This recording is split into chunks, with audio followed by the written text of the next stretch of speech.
Shalom, welcome to the Jewish View. My name is Rabbi Nachman Simon of the Chabad of Delmar, and together with my co-host Mark Roranich of Statewide News Service and JBizTechValley.com, and now the new columnist for the Jewish Press. Right, I have a column called The Albany Beat, and I talk about how government relates to the Jewish community, or doesn't, as the case may be. So this has been a rewarding assignment that I've added to my portfolio. So great success. And today we have a wonderful, wonderful guest with us. I see her around the Capitol for so many years. We have Karen Scharff. There aren't that many Jews who are lobbying and are involved in the Capitol. So, you know, you're one of the few. People have said that. I mean, a lot of the government officials. A lot of them are behind the scenes and doing the work behind the scenes, but they're not out front advocating, and, you know, there's just no reason. It's just the way it is. But Karen, welcome to the Jewish View. Thank you. Good to be here. And you live in New Baltimore. Yep. And how long have you been around the Capitol? Have you been? Well, I've been running Citizen Action of New York since 1984. But in the earlier years of that, I wasn't doing that much direct lobbying myself. So I've probably been around the Capitol more since around 1990-ish. Now, I should say you're executive director of Citizen Action of New York. Yep.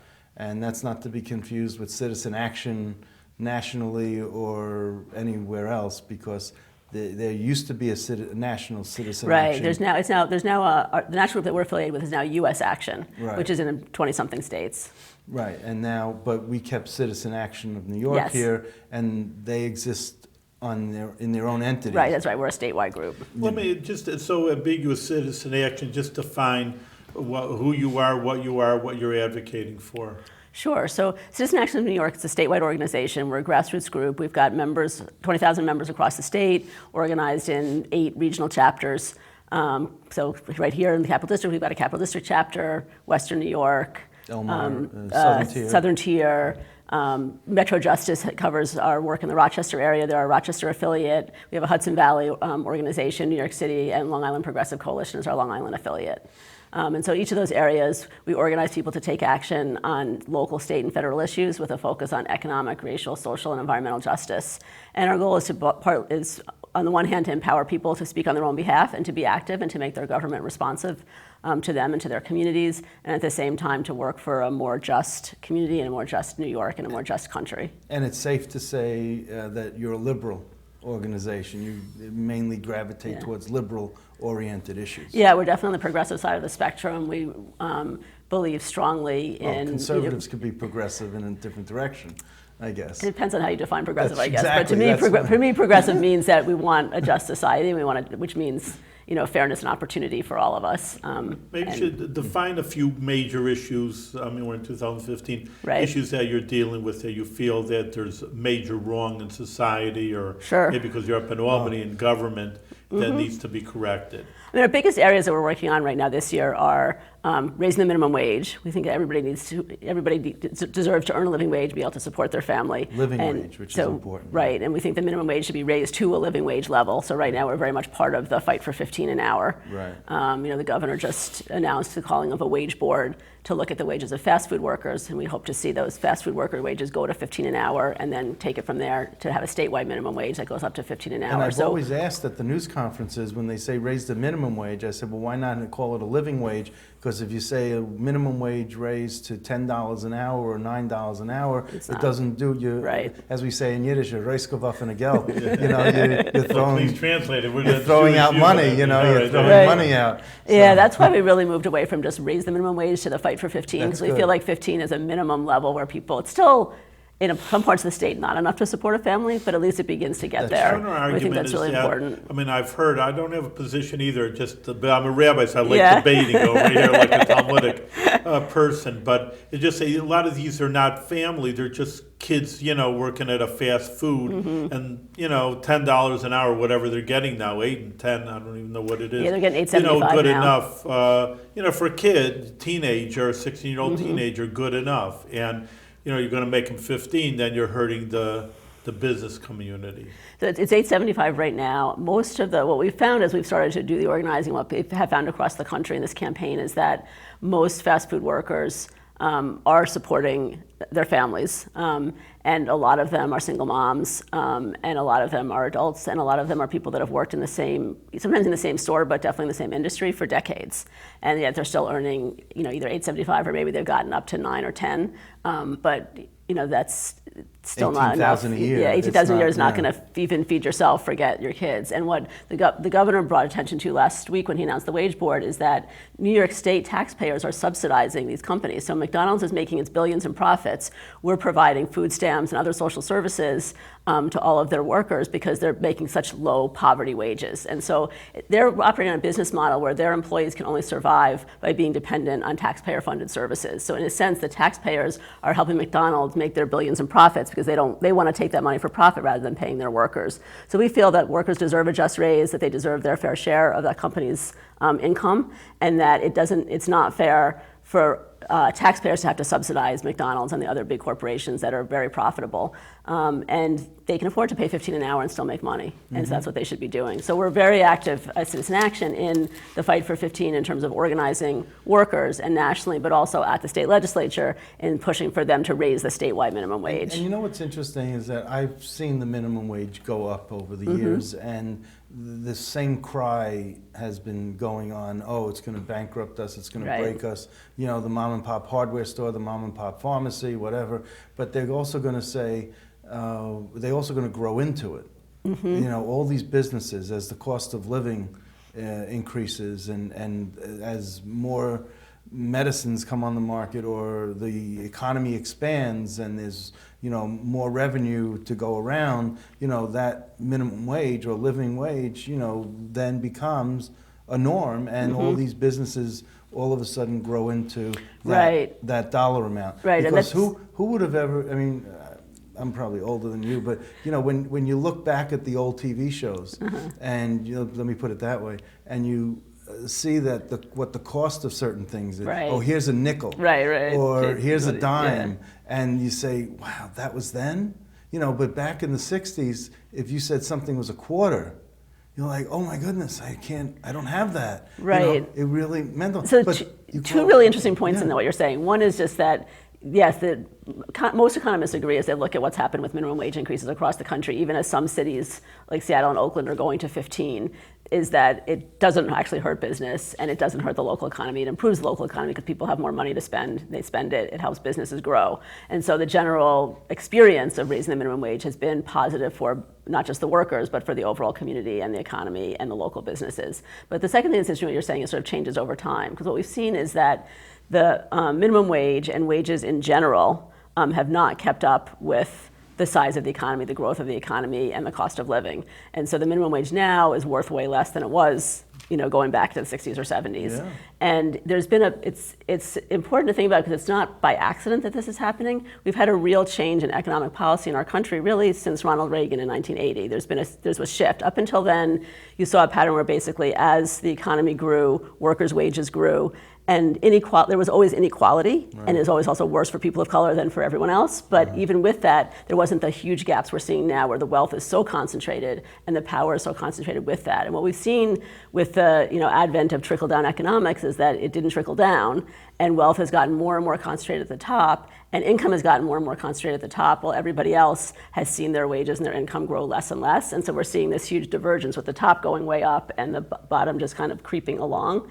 And that huge inequality has made our economy not thrive for most people in the United States, because we have a situation where not only are we not earning enough, but then we also can't spend enough to keep businesses going. So we don't have the situation anymore we used to have where, the famous stories about Ford Motor Company where Henry Ford was like, I have to pay my workers enough that they can buy my products. Businesses aren't thinking that way anymore. And now that we're in a global economy with this different kind of philosophy and the level of power that's been concentrated politically, we have an economy that's worse and worse for the ordinary working person, and not just minimum wage workers, but really, the 99% of people who are not the wealthiest.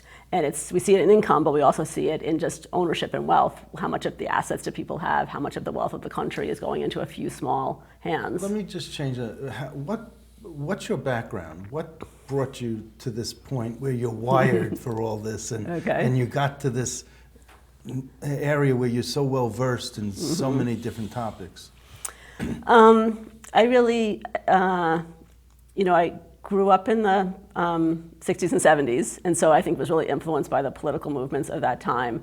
Where'd you grow Grew up in Westchester, New York. Okay.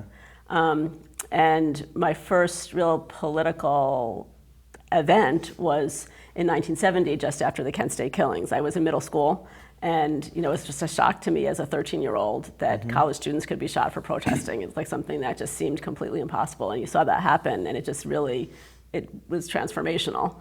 And it was the first political protest I ever went to, was the next day at our middle school. And I wasn't that politically active at that, even through high school at the time, but it was just, you couldn't escape but being involved somewhat in the protest, because that was a watershed moment, and the kind of years that followed that in high school, while I wasn't that political a person, I was part of what was happening in the country at that time, and was very aware of the movements that were happening, civil rights and anti-war. And when I got to college, which was then more the late 70s, it was less of that. That was sort of past that era in a lot of ways. Where'd you go to college? I went to Harvard, and I was active at As what? What'd you graduate with? I got a BA in social studies. Social studies. Yes. Okay. I went to Harvard thinking I was going to be a scientist. I started out as a biochemistry major, but I really got more politicized while I was in college. I did a lot of just volunteer work in the community, and saw a lot more of the fact that the sort of charitable volunteer work we were doing wasn't really changing anything, and really felt like something deeper was needed, that people needed to be empowered to speak for themselves, and we needed more of an organizing approach. And as I volunteered for different groups, I kind of got educated to what the different models were of political work and organizing, and got introduced to a group called, at that time, Massachusetts Fair Share, which was the equivalent of Citizen Action of New York, really? basically. It doesn't exist anymore, but at that time it was there, and they were organizing in all the neighborhoods throughout Boston, kind of across income lines and across racial lines, to try to create a majority of people coming together around a shared economic interest. Wow. It's interesting when Mark, you were saying that the lobbyists aren't too Jewish, but really it's I don't know if typical Jewish story, because Jewish people in general are interested in like social justice and caring about the downtrodden. If But you want to say. I'm just thinking of the administrators at Harvard. They probably didn't like you very much, because they like everything to go smoothly, go along, get along. They're very blue blood. Right. So. I was more active off campus than on campus, but there's an entity at Harvard called the Phillips Brooks House Association, which I was involved with, which basically had helped students find volunteer work in the community, and that's really where I was more focused outside of campus, so they didn't much notice. And what did you go for a master's? Or? I didn't. I didn't left, either. So I left school really wanting to be a community organizer. I went to South Carolina for a year to work for the Brown Lung Association, which was organizing cotton mill workers who were getting sick at work. I remember that. As a young Jewish woman, I was very out of place in South Carolina. That's right. It was kind of I definitely was in a place for the first time in my life where people had never met somebody Jewish.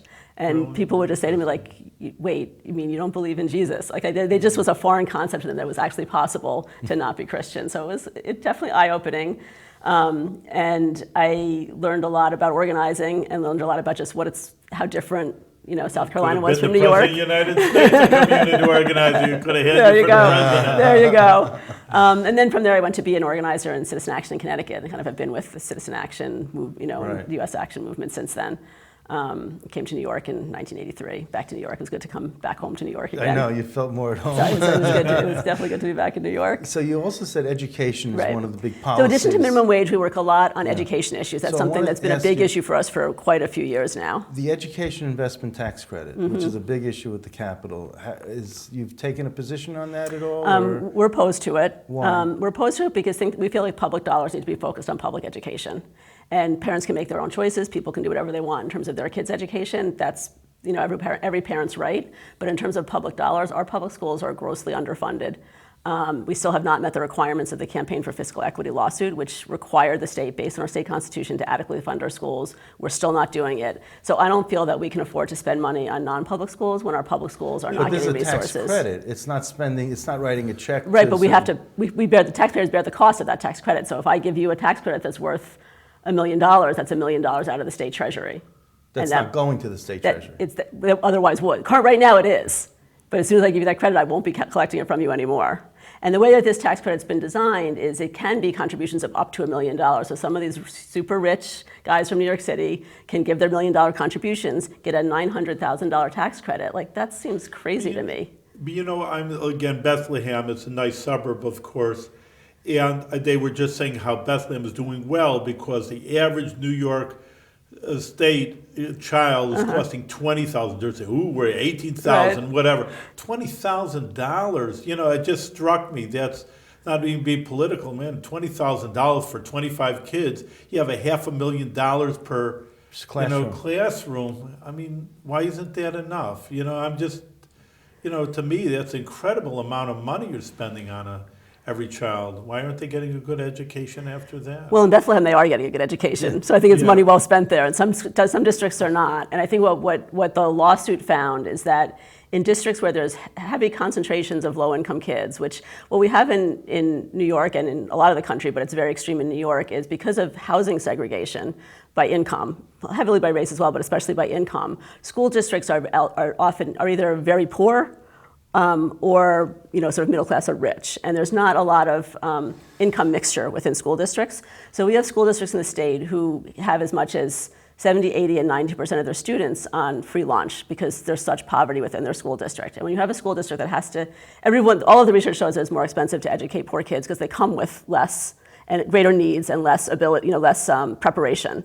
And so the cost of educating poor kids is much higher because they need more intensive attention, smaller class sizes, more remedial work, other kinds of supports that are not available at home to kids that are not poor. And so those school districts, once you have a concentration of poor kids in a school district, it becomes even more expensive because the challenges are so heightened. So if you have a classroom of 25 kids, all of whom come from middle class homes, come to kindergarten knowing how to read, have parents at home that can help them with whatever comes up in school, that's one thing. If you have a classroom of 25 kids who have not only have no help at home, but some people are not going to a home. Some people are going to a home where nobody's home. Some people are going to a home where there's violence or starvation or other kinds of really extreme circumstances. That's a very entirely different classroom to be able to cope with as one teacher with 25 kids, and it doesn't work. So there's a lot. You need smaller classes, you need social workers, you need special help, you need all kinds of other things in those classes. And you also need things like after school, before school, things where kids have a safe place to be and stay. And that's what the Campaign for Fiscal Equity lawsuit was all about, is that the school districts that have these greatest needs are not getting the adequate resources because of the segregation and because our schools are financed so heavily on property taxes, where poor districts have less money, even though they need more money. So we look at these averages and we say things like, the average per pupil expenditure in New York is so high compared to the rest of the country, but those averages hide a lot of disparity. We have the biggest difference in the country between the per pupil spending with our wealthiest districts and our poorest districts, over $8,000 difference per kid. And then when you do that same math per classroom, that's a huge difference per classroom. The averages are something like, an average doesn't mean that everybody's getting That's right. 20,000. Exactly. I know what you're saying when you talk about averages. I want to go back to the EITC because it picks up on what you just said. Is that if someone had $1 million and they got a $900,000 credit, you were saying something about that. If that million didn't just go for a school downstate, let's say, and it went to a needy school in Albany or Rochester, private school, yeshiva, would that appease you? Would there be other amendments that you'd like to see? Maybe a lower limit, maybe not the million. Is there some way of compromising that you could still get over the fact that it's not it's public money going for private uses? Because we do fund and we do give money for private colleges, the Kiku, Right. So I was just wondering if. Yeah, I do think it's made worse by the fact that it's structured to favor the biggest, wealthiest donors and to give them a tax break that they don't need. But I will say that just even if that weren't the case, in general, I'm a strong believer that public money is for public goods and that we should be funding public institutions, especially because we don't adequately fund them. But even if we did, I think that that's the purpose of government, is to fund public services. Okay. So I'm not a believer in government funding private services. So you're not in favor of the government funding private colleges? I don't know enough about the specifics, but in general concept, I think our money, similarly, I think our money for college should go to SUNY and to community colleges, all of which could use, we have a great public college system in New York State, right. And it's underfunded too. And, community college and SUNY tuition costs are going up. And, it used to be that CUNY was free. It's not anymore. And SUNY tuition goes up every year, and those are things that, if we have dollars available to pay for higher education, let's put it into the public institutions. That's what the taxpayer money's for. So is there any, because they're working on compromising Yes, right. and all that, is there anything that you could see happening that would still, where you could still Not hold that I your would nose favor, in? no. Not that I would You can't favor. just hold your nose and just No. say no. No, I think look, the thing is with state budgets and state spending and tax credits is very much, even though we don't write a check, it's spending because it's foregone revenue that could go to something. I think it has to be very focused on our highest priorities as a state. And our highest priorities as a But the state. governor says that it's just not money to cure what needs to be cured in the public education system. It's not all about money because we give more money. I mean, our state education budget is larger than most state budgets. It's big. We have 2.7, 2.8 million public school students, and a lot of them need a lot of attention and are poor. And, and the court determined, court objective process, that we're underfunding our schools. We're not meeting our constitutional obligation to fund our schools. Underfunding, because it's still not all about the money. It's not. No, money is necessary, but not sufficient in logic terms. Like, you have to have enough money to provide a good education, and then you have to spend it well, and you have to have, good supports, good accountability. Like, we are strong supporters. When we worked hard to get the new state funding formula, after the Campaign for Fiscal Equity court decision came down, we were fighting hard to make sure that meant a foundation funding formula that was fair with accountability. And that's what was passed in Eliot Spitzer's first year as governor. He passed a new foundation funding formula that met the court requirements, that had a 4-year phase-in, and that had serious accountability measures for the districts that were getting that money. And the first year funding went out, the second year mostly went out as well, and we started to see those improvements. The accountability measures were actually working. Then we hit the fiscal crisis in the state, and the money got frozen and then got cut.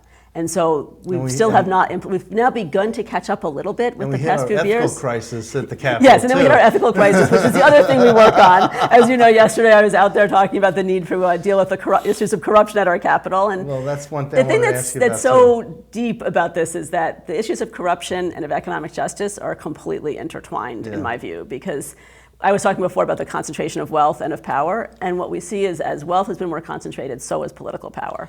And right now we have a state government where so much of the decisions are shaped by who gives money, both in the campaign finance system and in all these other ways we're now learning about as the U.S. Attorney does his investigations. Well, you must have read the complaint that Preet Bharara had against Dean Scalos. Yep. Could you just tell me where you see, if you see, where Dean enriched himself? So I'm not fully versed on the details of the complaint, but I think it's not so much about in personal. I mean, his son got enriched, so that's what the complaint says. But any father would do that for any son. I mean, it's. But does he have a right to use the power that he has as a state official to enrich his son? That's the question. Is it? And I don't think he does. But did they get any state contract? Did he, as a state official? It looks like he passed laws to their benefit. He, passed laws that were to the benefit of the real estate industry. Singularly passed laws. He has a huge amount of power. That's the thing. Right, but he gave. And these guys, it wasn't singularly, because these guys gave to the Assembly, they gave to the Senate, and they gave to the governor. Everyone. They made sure that everybody was going to do what they wanted. So that's the thing. Like, they so it's not have just literally Dean. bought. No, it's not just Dean. They have Shelley Silver is also under indictment for similar, not the same exact things, but similar Leonard pattern. Litwin is the connector with all of this. Right. I mean, Leonard Litwin, Glenwood Management, and the real estate industry more broadly, because it's not just him, has really escalated. And they've done this for a long time, but it's really escalated in the past few years. But what did? But the contract that Abtec got was for Nassau County. Right. It didn't have anything to do with the state. Okay? Yeah, I mean, there were multiple things. There was the Abtec contract, there was the title insurance money, there was various ways that he was allegedly driving income. But keeping it away from the state but auspices. But he did that by promising state policy in return. We're about to act on your self-interest in the legislature. I'm going to give you the legislation that you want if you take care of my son. But isn't that, I'm not saying that's the way it's always done, and I'm not saying that, but you can say, I can attempt to give you the legislation that you want. I can't guarantee that it's going to go through. He delivered. He got them what they wanted. But he might not have. Yeah, they had a risk there. There was a risk factor, but they probably wouldn't have kept doing it if he hadn't delivered, right?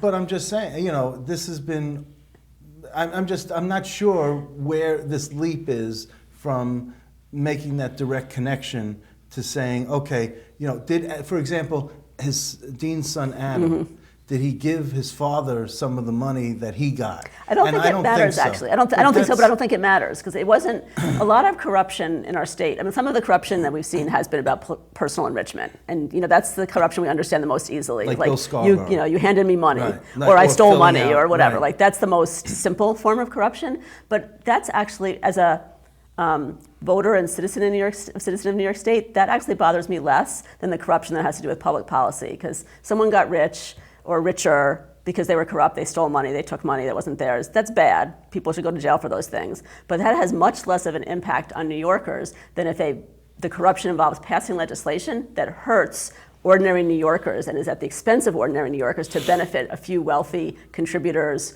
or actors in other ways. And that's what bothers me the most as somebody who believes in democracy and fights for democracy and fights for everybody to have an equal say in our democracy, is that we don't. We have a government where we don't have a real democracy. The voters don't really control what happens with public policy, because our top leaders are more likely to do what their donors or other people who have other ways of giving them, payback in one way or another. They're more likely to do what they want than what millions of voters want. And it's like we see that in the education stuff. They would rather do what a few wealthy hedge fund contributors want them to do than what 2.7 million public school students need. And it's not because it's better for the state of New York. It's because there's a payback for them as government officials for delivering for these wealthy donors. As an example, I remember the Channel 1 controversy. Remember the Channel 1 controversy? I They wanted Just tell us. to have Channel 1 in all the schools. Oh, right. And it would be programming that the kids would have to see, but they would have advertising. Right. And then they said, in with the programming, and they would say, well, what are you going to advertising for soda? And advertising for McDonald's, and advertising for this, and then that would have paid, but it would have been putting, wasn't anything healthy for the students. Right. So there was this whole controversy that killed the whole idea Yeah, in the I mean, state. that's the thing, is so. we're supposed to have a government that works in the interests of the majority of people. Now, there can be conflicting interests, and there can be fights, and people can have different views of what's best, but we want to at least have everybody working toward what they believe is best for the people who put them in office, for their constituents. You articulated very well, and I just never heard it articulated that well from anyone that I've spoken to. So I got to compliment you on Thank that. you. Because Thank you. And I think there's more and more good evidence in this. Like, I'll cite somebody else who articulates it very well. So Demos, which is a national think tank that does a lot of great research on these issues, has published a series of studies nationally, not just New York, but they have New York examples about. They've researched, like, what do wealthy people want in public policy, and what do the majority of people want in public policy, and then what are the public policies that get enacted. And they've found that, not surprisingly, as we are talking about right now, that what we see is the public policies that wealthy people want getting enacted, because they are the ones that have the greatest influence over our state and federal government. And government is supposed to represent the majority, and it's not right now. Right now we have a government that's not representing the majority. It's representing a small group of people who have the most political power. And you know what's interesting is that when you talk about, like, we had Disability Awareness Day, and when you talk about these bills that get passed for the people who don't have a whole lot of money, they make a big public thing about it. Right. But when the donors and the big money people get something passed, like the 421A or whatever, that's like quiet. Very quiet. We don't put out a release on That's that. right. It's all very. But the ones that we say, oh, look at what we did for the small people, or for the people who are not as able. Oh, now there's a big press release, a big conference, big banners. Because that's very true. It's so true. They want to show that they're at least trying to go to bat for the people who can't go to bat for themselves at some point. No, that's definitely right. But I always said, they did this limit where they said, oh, you can't take someone out to eat at a restaurant. Right. I'm like, if you can get bribed for a meal, you come cheap. I said, this is ridiculous, Right. And all it did was hurt the restaurants in downtown Albany. It didn't change anything. It didn't change anything. That's the thing, we keep having these reforms that are meant to sound good, but don't change anything. Like ethics. All the different, each phase of ethics reforms hasn't changed anything. These, like, limits on, lobbyist meals hasn't changed anything. And we have these series of reforms where we're told that we're cleaning up our state government, and yet nothing changes. And that's because they're not willing to do, or they haven't been willing. I mean, the Assembly's actually been willing, and the governor's been willing. The Senate Republicans have not been willing to change the status quo and change the core of the campaign finance system, so that it's not dependent on big donors. Or status quo, as we say. Yes, right. Or quid pro quo. Right, Okay? right. There's all we that. have those too. Yes, we but got anyhow, those. I wanted to. I mean, we support this, small donor matching system where we have publicly funded elections. You make it, New York City has this, Connecticut has this, other states have it. You make a small donation, it gets matched with public funds, so people can run and win with small donations from their district only. Because then you're accountable to the voters Right. instead of being accountable to the donors, and then you represent the people you're supposed to represent. So let me ask you this last question in the minute we have left. What do you think of John Flanagan as the Senate Majority Leader? I think it's good to have change. I hope he'll be different. I hope that we'll have a different kind of Senate, but there's not a lot of signs for that. He's gotten contributions from the same, Glenwood management and the same crew of people that Dean Scala's got his contributions from. So I worry that the state Senate, and he's quickly announced today he's not planning to do any more reforms. Yesterday, he immediately said that, announced, yeah. I'm against any change. Yeah, I asked so him that that was question. That was and a good I question. said to him, and I said, well, when? And he said last week, which meant that he already resigned from the law firm last week, figuring he's going to get. That's interesting. And I mean, it's good he resigned from the law firm. It's good he's trying to, limit his conflicts of interest. But again, unless he's willing to change the rules that they all operate by, we're going to have we have a bigger problem with legal bribery than illegal bribery, quite honestly. And unless they change the rules, we're going to still have that legal bribery we get through the campaign finance system, where now that he's the leader, he's going to have all of the wealthy special interests in the state coming to him saying, I'm going to contribute to your campaign committee for the Senate Republicans for 2016 if I get what I want.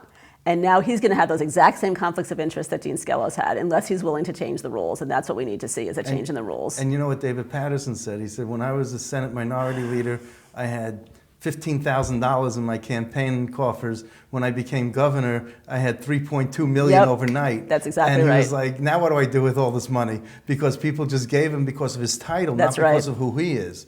And you see that if you look at the campaign giving, when the control of the Senate went from the Republicans to the Democrats and then back to the Republicans, the same exact donors gave big to the Republicans, That's right. then they gave big to the Democrats, then they gave big to the Republicans, because they don't care. Their job is to just make sure that the government has been paid by them to do what they want. That's that has to change. That's what has to fundamentally change. And they give to the major party, the majority party, more, but they'll also give to the minority party just to cover a little bit, just in case they become the majority party. They could say, yes, we gave you a little bit less, but we still gave you. All right, Mark, it's very interesting. We're out of time. It's very, very interesting, Karen, and that giving our viewers a good lesson in how government works, and good success that you're sticking up for the good people of New York State, and continued success, and do it with good health. Yes. Thank you. Much success. Continue. Thank you very much.